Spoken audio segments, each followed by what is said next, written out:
Assalamualaikum warahmatullahi wabarakatuh. Perkenalkan, nama saya Alessalma Kamila dengan NIM 642507758 dari kelas Manajemen 1B. Pada video ini, saya akan menjelaskan tentang proses pencatatan transaksi ke dalam jurnal sebagai bagian dari tugas mata kuliah akuntansi dasar. Dalam video ini, saya akan menunjukkan langkah-langkah pencatatan ke dalam jurnal. Baik, di sini sudah ada soal, sudah saya siapkan. Dan juga sudah ada lembar jawaban. Kita mulai saja. Yang pertama, pada tanggal 3 Desember 2019, Tuan Kusuma menyetorkan modalnya sebesar 25 juta untuk menjalankan usaha akuntan publik. Maka yang bertambah di debit adalah kas sebesar 25 juta dan modal bertambah di sebelah kredit sebesar 25 juta. Nominal debit dan kredit harus sama, maka dicatat di debit 25 juta dan kredit 25 juta. Yang kedua, pada tanggal 4 Desember, KAP Kusuma memberikan jasa kepada kliennya dengan menerima uang tunai sebesar 8 juta. Maka yang bertambah di debit adalah kas sebesar 8 juta dan di sebelah kredit ada pendapatan jasa 8 juta. Tanggal 7 Desember, Tuan Kusuma memberikan jasa kepada kliennya tetapi belum menerima uangnya. Pendapatan sudah diakui meskipun uang belum diterima, maka dicatat sebagai piutang. Jadi yang ada di debitnya adalah piutang dan yang ada di kreditnya adalah pendapatan jasa sebesar 5 juta.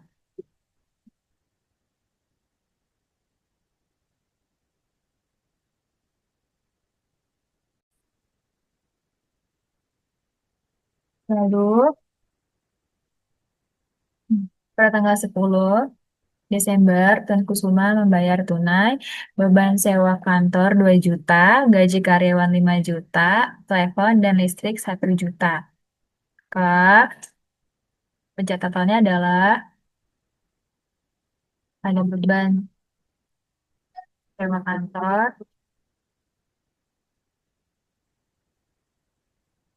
beban gaji, beban telepon,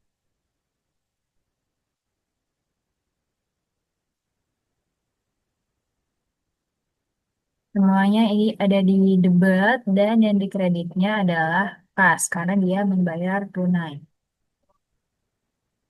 Beban sewanya tadi ada 2 juta, beban gajinya ada 5 juta, ya, listriknya 1 juta.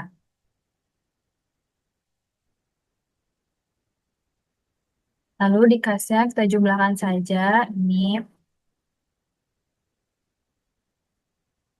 maaf, totalin semuanya, si beban sewa kantor, beban gaji, beban telepon, jadi kasnya ada 8 juta. Selanjutnya, pada tanggal 12 Desember dibeli perlengkapan kantor 1 juta. Perlengkapan kantornya ada di sebelah debit. Lalu yang ada di kredit adalah kas, besar 1 juta.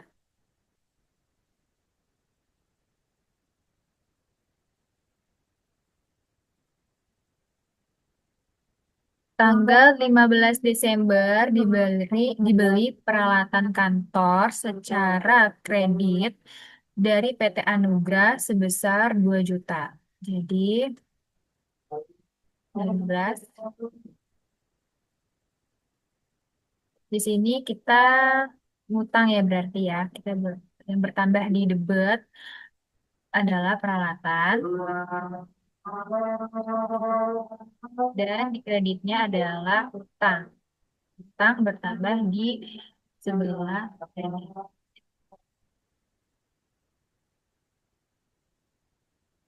besar 2 juta.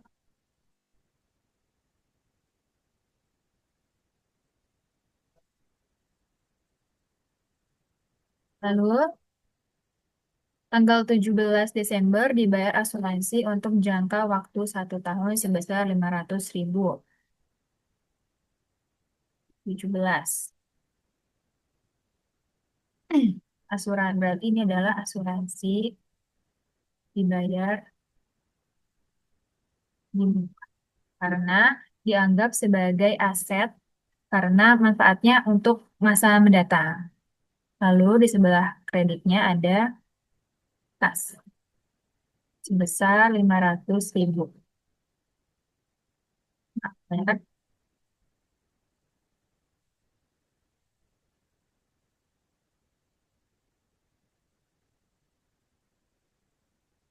tanggal 20 Desember dibayar hutang kepada PT Anugrah 1 juta. Tanggal berapa? 20 Desember.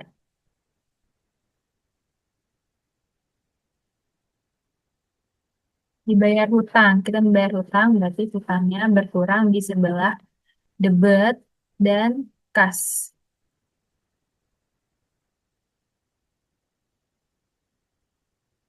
1 juta.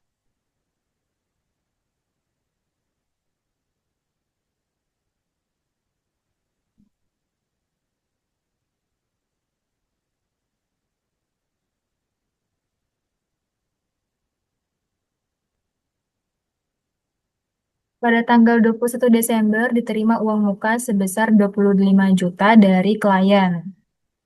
21 Desember. Uang diterima sebelum jasa diberikan, maka dicatat sebagai pendapatan dibayar di muka. Lalu itu di sebelah debitnya ada kas. Nah, lalu di sebelah kreditnya ada pendapatan dibayar di muka. Karena tadi uang diterima sebelum jasa diberikan, maka dicatatnya sebagai pendapatan dibayar di muka sebesar 25 juta.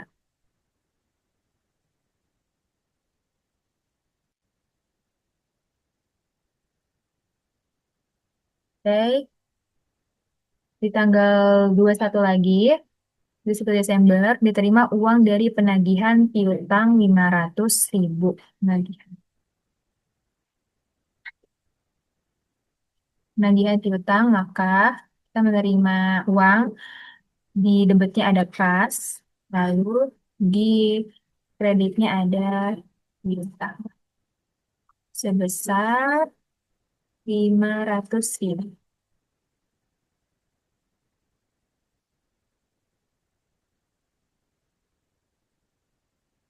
Yang terakhir, tanggal 30 Desember, Tuan Kusuma mengambil uang sebesar 1 juta untuk keperluan pribadi. Kalau untuk keperluan pribadi, berarti nama akunnya adalah Prive ya, Prive. Ada di sebelah debit, dan di sebelah kreditnya ada tas, 1 juta. Nah,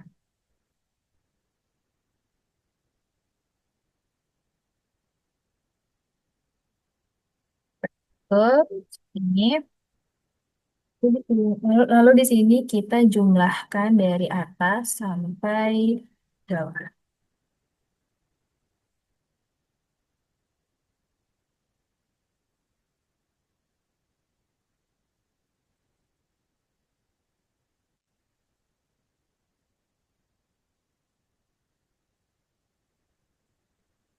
Maka di sini nominalnya sudah sama antara debit dan kreditnya, maka bisa dikatakan bahwa ini sudah balance.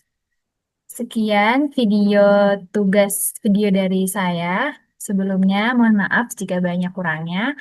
Wassalamualaikum warahmatullahi wabarakatuh.